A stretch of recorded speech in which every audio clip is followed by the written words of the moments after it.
एक दिन गेलसपी झालर को रानी ने संदेश भिजवाया कि वह बड़ी मुश्किल में हैं और उनसे मिलना चाहती हैं। रानी का संदेश पाकर गेलसपी झालर तुरंत रानी से मिलने पहुंच गए। गेलसपी झालर ने कहा, रानी जी, आपने इस सेवक को कैसे याद किया? इस पर रानी ने कहा, गेलसपी झालर, हम एक बड़ी मुश्किल में फंस गए हैं। गेलसपी झालर ने कहा, आप किसी भी तरह की चिंता बिल्कुल न करें और मुझे बताएं कि आखिर बात क्या है। गेलसपी झालर की बातें सुनकर रानी की आंखें भर आईं। उन्होंने कहा, दरअसल महाराज हमसे बहुत नाराज हैं। गेलसपी झालर ने कहा, लेकिन क्यों? आखिर ऐसा क्या हुआ? रानी ने बताया, एक दिन महाराज हमें एक नाटक परचकर सुना रहे थे और तभी अचानक हमें उबासी आ गई। बस इसी बात से नाराज होकर महाराज चले गए। रानी ने गेलसपी झालर से कहा, तब से कई दिन बीत गए हैं, लेकिन महाराज मेरे पास नहीं आए हैं। मैंने गलती न होते हुए भी महाराज से माफी भी मांग ली थी, लेकिन महाराज पर इसका कोई असर नहीं हुआ। अब तुम ही मेरी इस समस्या का समाधान बता सकते हो गेलसपी झालर। गेलसपी झालर ने रानी से कहा, आप बिल्कुल भी चिंता न करें महारानी, आपकी समस्या दूर करने की मैं पूरी कोशिश करूंगा। महारानी को समझा बुझाकर गेलसपी झालर दरबार जा पहुंचे।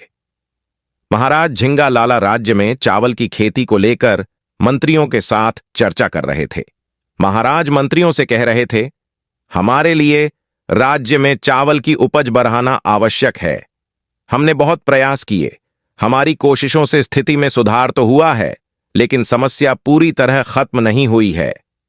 तभी अचानक गेलसपी झालर ने चावल के बीजों में से एक एक बीज उठाकर कहा, महाराज, अगर इस किस्म का बीज बोया जाए तो इस साल उपज कई गुना बढ़ सकती है।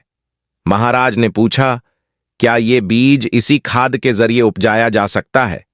इस पर गेलसपी झालर ने कहा, हां महाराज, इस बीज को बोने के लिए और कुछ करने की जरूरत नहीं है, परंतु। महाराज ने पूछा, परंतु क्या गेलसपी झालर? गेलसपी झालर ने जवाब दिया, शर्त यह है कि इस बीज को बोने, सींचने और काटने वाला व्यक्ति ऐसा होना चाहिए जिसे जीवन में कभी उबासी न आई हो और न ही कभी उसे उबासी आए। यह बात सुनकर महाराज ने भड़कते हुए कहा, गेलसपी झालर, तुम्हारे जैसा मूर्ख व्यक्ति मैंने आज तक नहीं देखा। महाराज ने बिगड़ते हुए कहा, क्या संसार में ऐसा कोई होगा जिसे कभी उबासी न आई हो?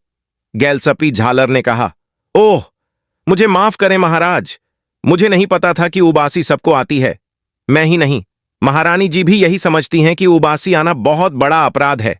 मैं अभी जाकर महारानी जी को भी यह बात बताता हूं। गेलसपी झालर की बात सुनकर पूरी बात महाराज की समझ में आ गई। वे समझ गए कि गेलसपी झालर ने यह बात उन्हें सही रास्ता दिखाने के लिए कही थी। उन्होंने कहा, मैं खुद जाकर यह बात महारानी को बता दूंगा। इसके बाद महाराज तुरंत महल जाकर रानी से मिले और उनके साथ सभी शिकायतों को दूर कर दिया।